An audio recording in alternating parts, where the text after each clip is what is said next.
Good morning, everyone. Here we are. It is, of course, the Fruit Nut News on today, which is Tuesday, the 21st of April, 2026. So good morning to everybody this morning. Hope we're all okay.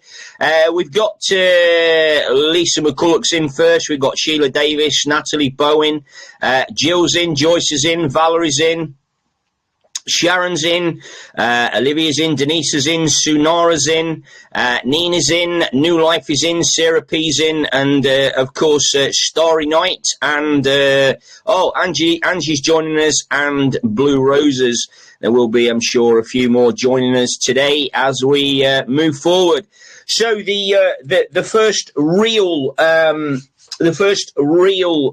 situation that we find ourselves in this morning is, of course, the Ollie Robinson, what should we say, question and answer session before the parliamentary committee. Okay. So at the moment, Ollie is currently giving evidence to this government committee. A very fast committee that was put together. And shows the importance of this topic that is revealing itself, so to speak. And this, of course, is regards to the fact that Ollie Robinson was basically sacked by Keir Starmer in regards to the appointment of Mandelson. Now, Ollie clearly has been called in for a parliamentary chit-chat in regards to the situation. If you are watching this on the BBC Two news, you will, of course, notice that Ollie is very, very nervous. I noticed that he picked up a bottle of water to pour out, and he is literally shaking. Now, for me personally, the fact that he is this nervous, and there's a lot of umming and ahhing going on as well, as if he is. And he is being, the BBC classed it as being a very dismissive and careful answering session. And I actually agree with the BBC statement on that. I also think that Ollie is certainly being very choosy and careful of his wording that he's basically using in regards to the questions that are being asked of him by the parliamentary committee. I wouldn't go so far as to saying that he's covering up. What I would go as far as saying is that he isn't really forthcoming with the truth. And what he reminds me of Siddiq Khan. And he reminds me of a man that knows more than he is letting on, and is very careful about the wording that he uses, and using language that is clearly clearly designed not to give too much away. Although he's not indirectly not answering questions, he is being very obtuse, should we say, as was used in the film The Green Mile. Not the Green Mile. Not the Green Mile. Not the Green Mile. The one that he broke out of prison. That one. Shawshank Redemption. So it's a very interesting thing. Ollie says that there has been no expectation. There's been no expectation of Ollie, which actually means yes, there was, and and there's been no expectation that Starmer's team were being pressured by Mandelson and people above. Now, why would he mention that? Why would he mention that? There was no expectation that Starmer's team were being pressured to appoint Mandelson. Clearly there was. Clearly there was. So it's kind of a little bit of a bullet in the head situation. Anyway, we'll wait and see. Meanwhile, Rachel Thieves has increased taxes by 42% in her tenure as calculator of Westminster, which is kind of interesting. And she was also quizzed heavily in America in regards to money. We're talking about Federal Reserve, maritime law, etc., etc., etc. So that was a very interesting one. Keir Starmer once again has been told off for I think this must be the third or the fourth time in regards to answering questions at, of course, Prime Minister's question time, because, of course, that's what it's for. And then you will also note that yesterday Lee Anderson and also Sarah Sultana basically were thrown out of the Commons for calling Keir Starmer a barefaced liar. So that's very interesting that the leader of the House, Lindsay Hoyle, would throw Lee Anderson and Sarah Sultana out of the chamber. Now, let's remember that they attacked Keir Starmer and called him a liar, which is technically true, okay, and they are both not friends of Israel. Meanwhile, of course, Keir Starmer is. Now, Lindsay Hoyle is also a member of not only pro-Israel, but also Friends of Israel. So he jumped to the defense of his Israeli friend and threw these two people out of the chamber. I would imagine that many people will be surprised. However, I don't think people who are friends of Israel will be too surprised about Lindsay Hoyle protecting the people, so to speak. So very, very interesting stuff. Very, very interesting stuff. Now, according to Labour people, the oil fields are going to be opened. That's an interesting one. However, drilling is going to be held back. So what we have here is we have a public a public agreement to open the oil fields in order to appease the public. Then, of course, we have the fact that the drilling of the oil fields is going to be held back. Now, apparently, Ed Miliband has something to do with this. Not quite sure what his role is, but anyway, it's a very interesting time. Meanwhile, of course, there is or was a warning went out on national TV about people pinching petrol at the pumps. The police put out a statement that they would invest every energy they had into petrol pump robbing, so to speak. Meanwhile, of course, gang rapists, illegal immigrants, and other criminal fraternities are clearly allowed to get away with it.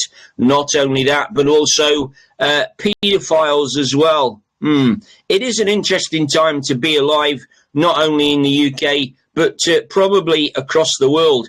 The people of Lebanon are certainly finding out, and now, of course, the people of Gaza have also found out in regards to the human rights atrocities basically committed by Israel, which we could class as genocide or ethnic cleansing, so to speak. Lebanon is particularly being ethnically cleansed of Christians, so to speak. Interesting one.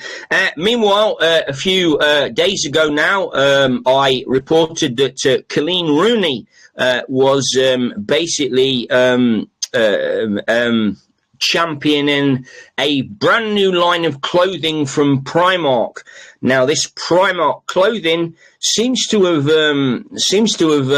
failed miserably, and apparently this clothing line is so successful that the clothing line is being reduced now by 75% in order to get rid of it.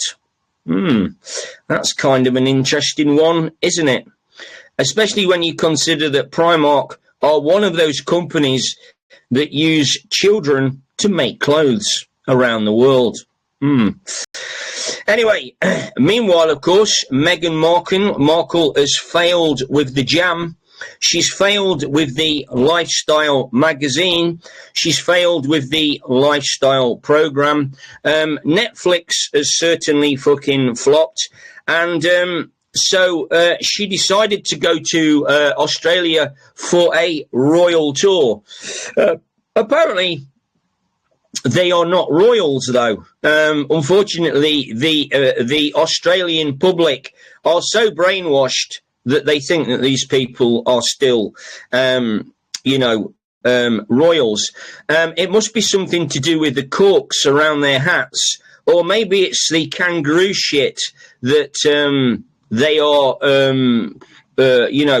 open to, that causes this amnesia to take place.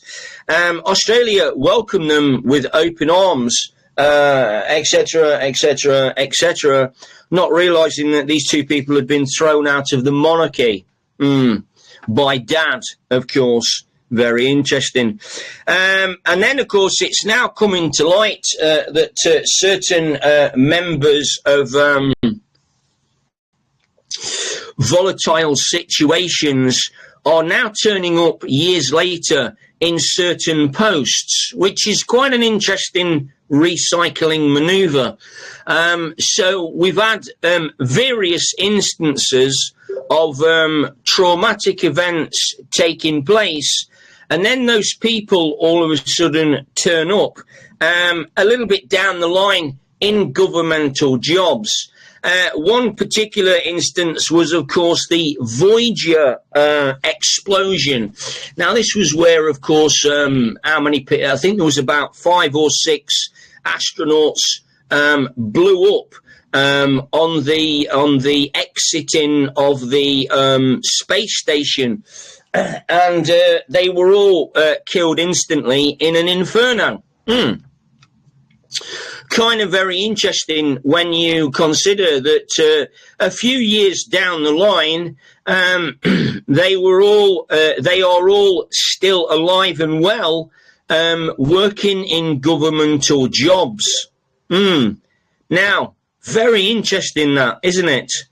Very, very interesting.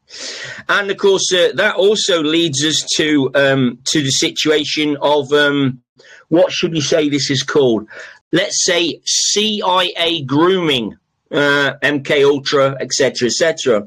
So here we have people like Keir. Let's just look at Keir Starmer. So Keir Starmer was seen back in the day with, of course, Jimmy Savile. Very interesting. Keir Starmer went on to be the Crown Prosecution Service chief, and then went on to say that there wasn't enough evidence in regards to Jimmy Savile when there clearly was. It makes a lot of sense, that, doesn't it? groom somebody early on to then protect you a little bit later on down the line. Keir Starmer, of course, just happened to be put in the post of Prime Minister, who was ousted from, who got in because Jeremy Corbyn, an old school Labourite, was basically got rid of by the smear of anti-Semitism. Very interesting. It just so happens, of course, that Keir Starmer happens to be friends of Israel, along with other Labour appointees, so to speak. So that's an interesting one in its own right. And there's many, many other instances of this particular thing. Let's look at Tony Blair. Tony Blair was found guilty of operating in a public toilet a few years ago. I think his name was Lyndon Brandom or something like that. But his name was kept out of the public records because, of course, later on down the line, he was going to be appointed the Prime Minister of the UK to then go to war with, of course, George Bush. And once again, it leads the great question, were these people CIA manufactured people? And I would say yes. The recycling is very, very prominent. Very interesting. Now, as I mentioned yesterday, today, Lindsay Hoyle is jumping to the defence, of course, of Keir Starmer in regards to being called a liar by Sarah Sultana and, of course, Lee Henderson. These two members of the parliamentary committee don't happen to be friends of Israel, and Lindsay Hoyle does, as does Keir Starmer, friends of Israel. Many others as well. Wes Streeting, NHS geezer. Health Secretary, I think, or something like that, Health Minister. Friends of Israel. David Lammy, Friends of Israel. And of course, the big question is, and of course, Starmer is actually Jewish. I don't know whether you know that, but Starmer is Jewish. I would imagine that many of those other people are also Jewish or Jewish related, so to speak. It might not be an openly celebrated situation, but I would imagine that it's in the background. Now, Venezuela, the new Venezuela Prime Minister, Maria Machado, refuses to meet with the Spanish Prime Minister, who happens to be Pedro Sanchez. Just on a deal with China, I think, wiped off $4 trillion of debt from Spain. Now, we know that Spain is in ultimate, should we say, corruption bullshit, as you well know. If you know anything about the history of Spain, you will know, of course, that the corruption in Spain is absolutely off the charts. When I say off the charts, I mean literally off the charts. Places like Porto Banús and Benavides and Marbella are known for their Russian oligarchy, money laundering, drugs, etc., etc. It's a well-known fact. You don't really need to be a detective to work that one out. And yes, very interesting. And then, of course, we have Dan Kane. Now, this is quite an interesting story, actually. Dan Kane happens to be a joint U.S. chief of staff. Apparently, there's a few of them. And Dan was recently engaged in a meeting in regards to the nuclear codes. Now, apparently, Trump wanted the nuclear codes to scare Iran into a peace deal, which is an interesting situation, whichever way you look at it. Now, Dan basically refused this request and said there is no fucking way that I am going to give you the nuclear codes to scare Iran. So we'll let that one sit for a while. 72 hours, let's see what the crack is. Remember, of course, that there is a lot of misinformation and subjugation going around, so we need to bear that in mind as well.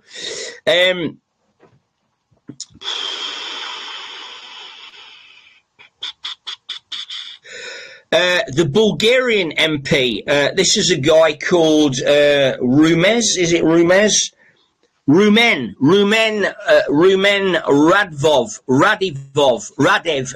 Radiv, or whatever you want. I don't know how to spell it. But, in fact, I don't know how to say it. They might spell it. And so he has just won the Bulgarian elections, and his first speech was to tell all EU leaders to secure their borders.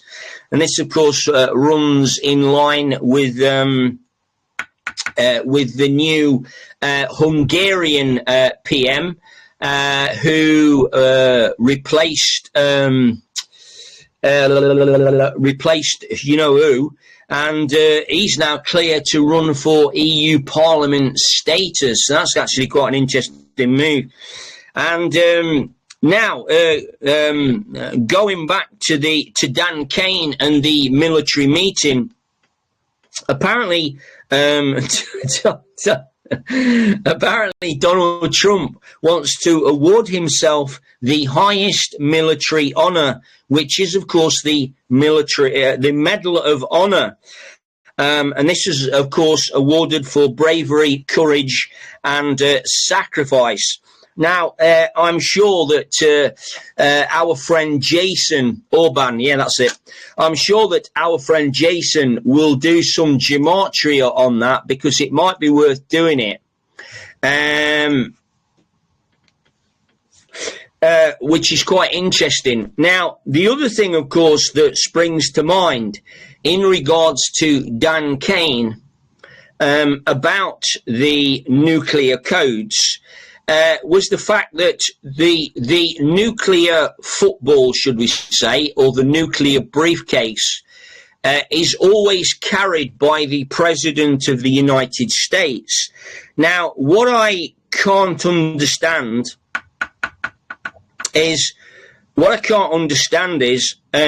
surely the President of the United States would already have the nuclear codes, because that's part of the appointment, surely. I don't know.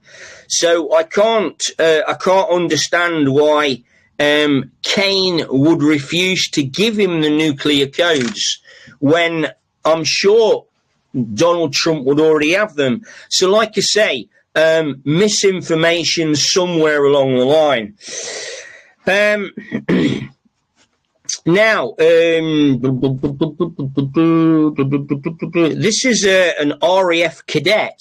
An RAF cadet was suspended from the RAF training corps after raising concerns about national security and the Muslim threat to the world. And he was particularly talking about the boat invasion of Britain, an observation that many people have made. Unfortunately, the RAF, or should we say the armed forces, decided that once again they were going to get rid of this rather vocal young man, and they got rid of him. And to me, that proves that the RAF and the armed forces are seemed to support to support this policy of open borders, which then actually goes against the national security of the UK. So a very, very interesting move by the military armed forces.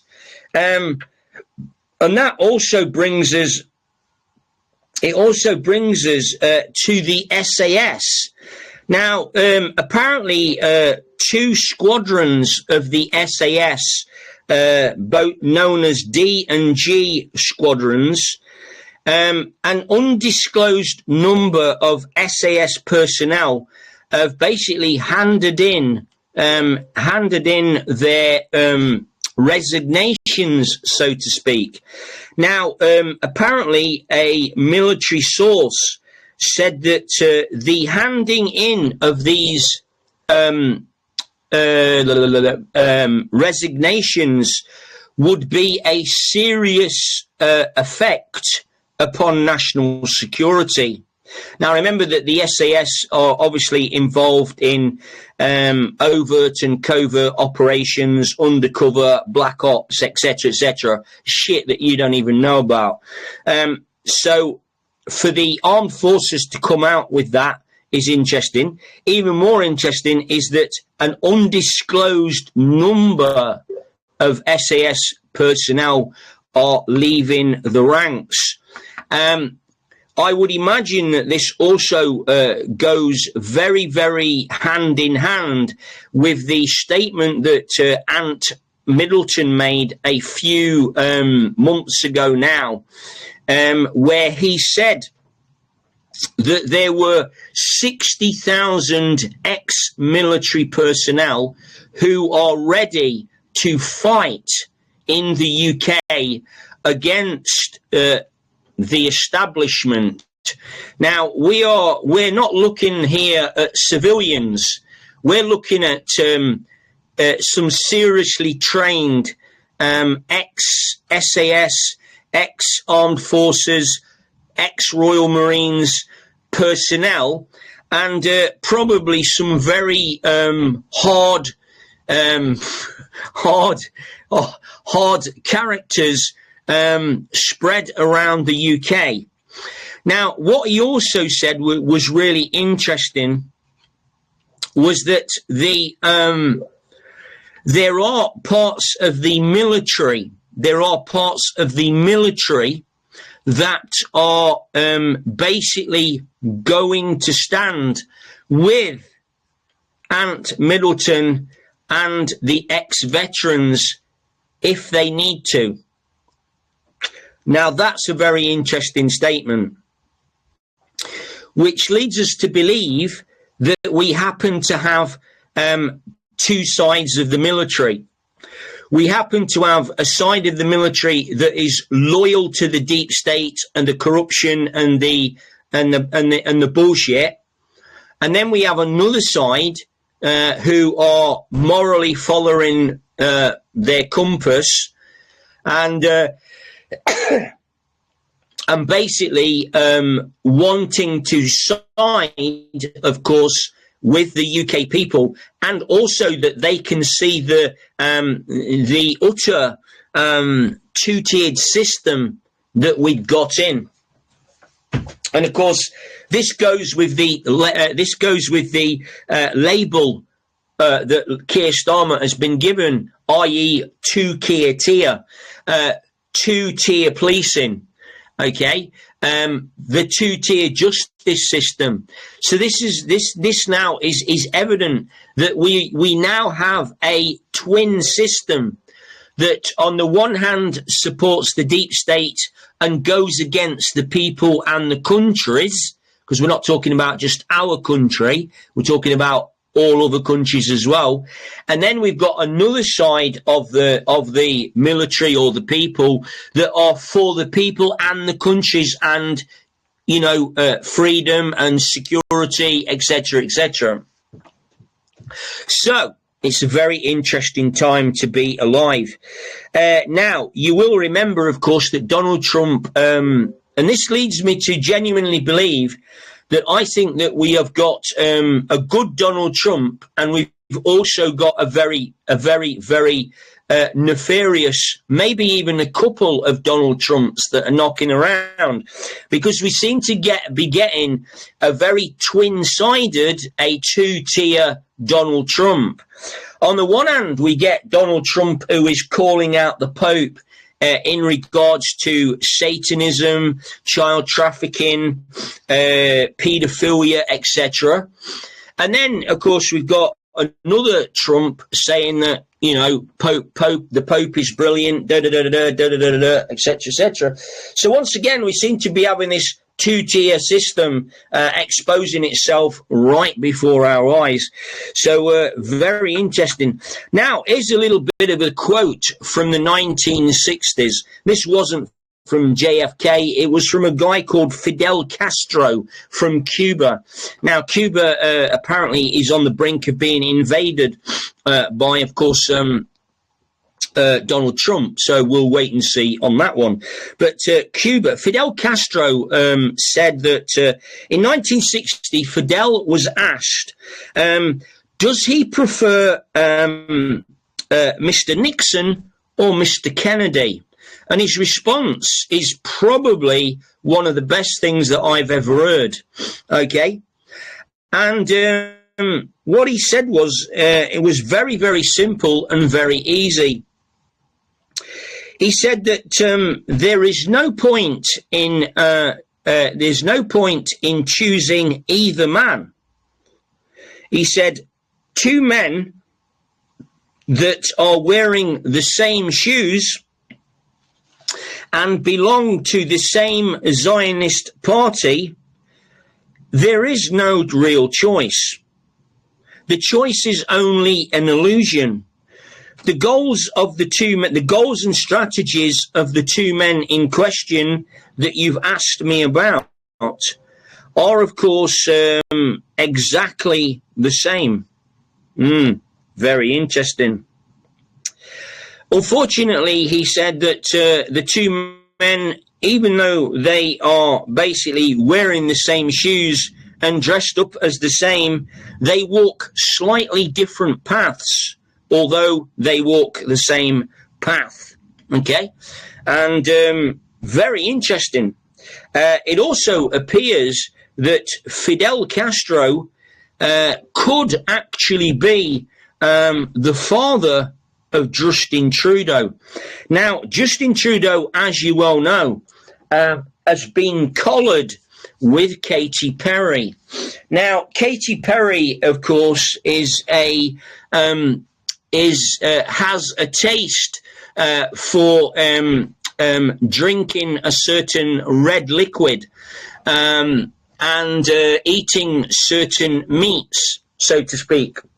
And apparently, Justin Trudeau and Katy Perry have been witnessed dining at a certain restaurant in Paris that I can't name because, of course, it would give the game away. This restaurant serves up the red juice and the certain meats that these characters like to eat. So that would really run rife with what is happening at the moment. Now, here's a very interesting one that you're going to find very interesting. A woman called Shabik Mahmood, okay, who happens to be the, what should we say she is?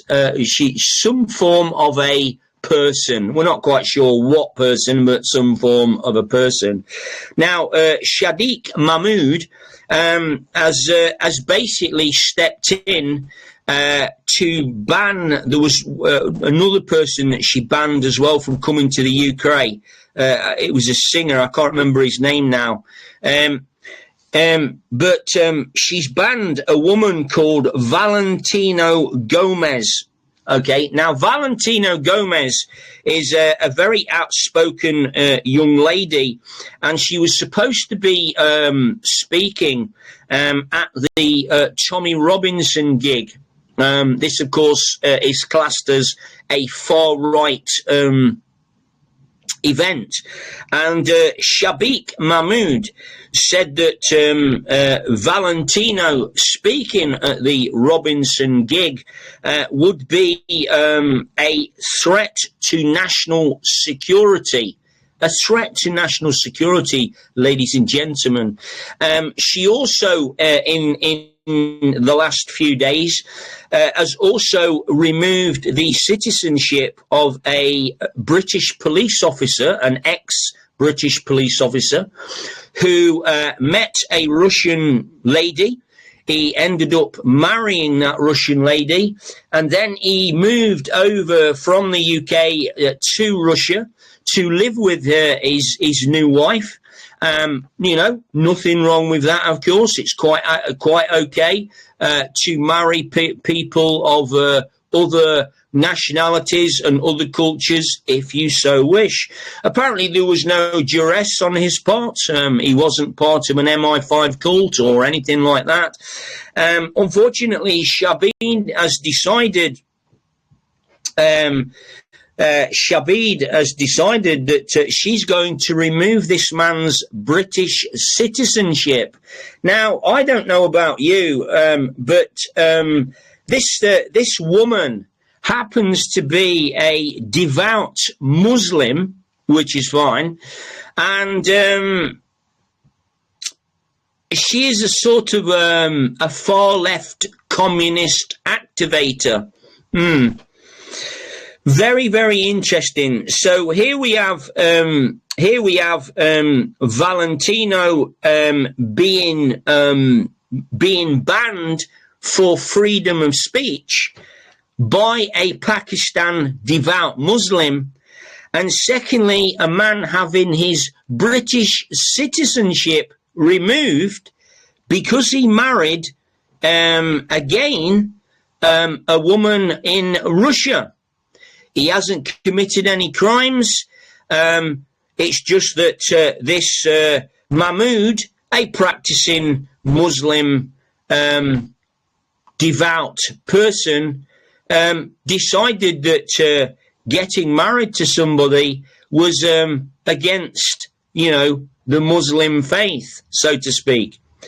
Meanwhile, Mahmood is responsible for the thousands and thousands of undocumented illegal men that are coming into the country, claiming asylum.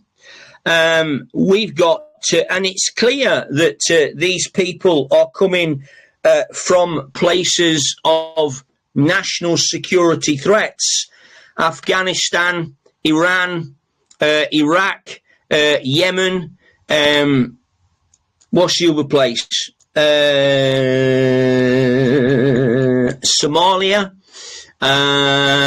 There's another one, I can't remember it offhand. But anyway, so Mahmood is basically doing fuck all about the real risk to the shores of the UK, and then he's doing everything to ban freedom of speech and freedom of movement as well.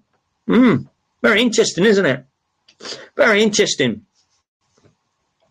And couple that, of course, with the stance in regards to the RAF cadets, it really does make you wonder what the fuck is happening.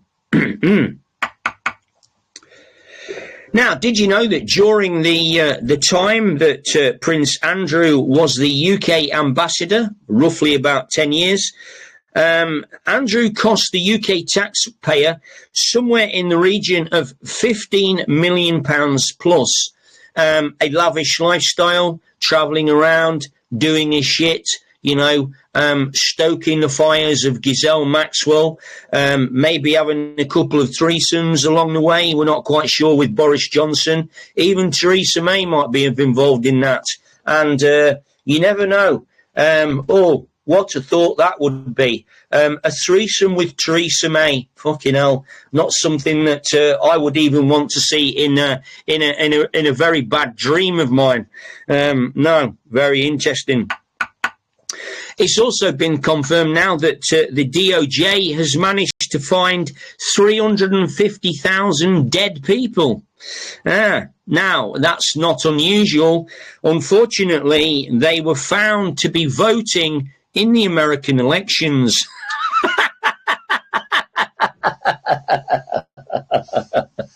So, the DOJ found 350,000 dead people voting in the American elections. What could possibly go wrong?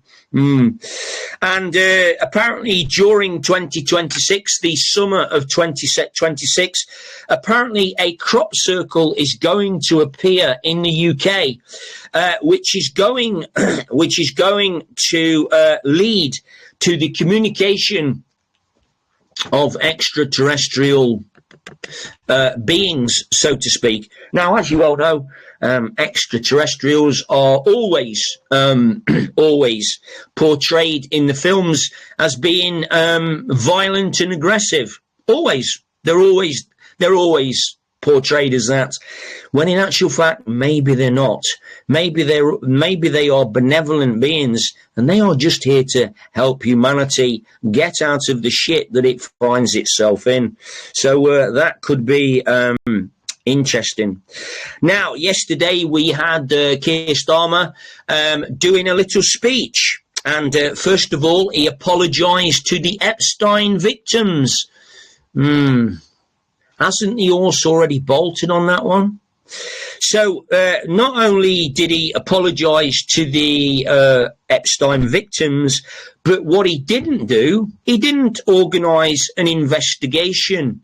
He didn't organise a criminal investigation and bring all of the Epstein girls, to a hearing. No, he didn't do that. He just apologised to them. Oh, I'm sorry you got raped, but we don't need to have an inquiry. We don't even need to have an investigation. And if we do have one, I'm going to cover it up. Then, of course, he said, I take full responsibility for what happened in regards to Mr. Mandelson. However, there won't be an investigation, and I won't be stepping down. That doesn't sound much like a statement to me. He also said that he is going to be very harsh on his advisors. Now, I would imagine that he's not going to allow them to have a free breakfast during the parliamentary session for probably a week, maybe. Maybe they might not be able to have bacon sandwiches at 11 o'clock with their coffee, or probably he might take away the Cuban cigars that they have in the afternoon over a bit of port while they're waiting for dinner in their fucking wanky dinner jackets. So, yes. So, although we got a statement from Keir Starmer, we didn't really get fuck all. And for anybody that thinks that they did, well, very interesting. Meanwhile, the latest victim of potholes, who massive damage was caused to her vehicle, and she had to be recovered by the RAC, or it could have been the other one, because we're not biased. Was the Transport Minister. Now, the Transport Minister, who is actually responsible for the roads and the potholes, basically, it's just the irony of the potholes. The potholes bite back. It comes to that, what should we say, karma, C-A-R-M-A, karma, ma. Yeah, very interesting. So, there we go. So that really, ladies and gentlemen, is the news for today. I will, of course, find some more news for you later on this Tuesday day. It's not a bad day up in the northeast of England today. It's very bright. It's a little bit cool. The wind is a little bit cool. But apart from that, it seems to be relatively okay. So anyway, we'll wait and see. Have a great day, you lot. Enjoy yourselves, and don't get yourselves into too much trouble. I know you're all capable of it, but please try and refrain. Excuse me. Try and refrain from lying in Parliament, appointing the wrong people, and of course claiming things on expenses that you shouldn't be claiming. Just maybe a heads up there when we get into the realms of judgment. Anyway, love you loads, take care, see you soon, cheers, bye.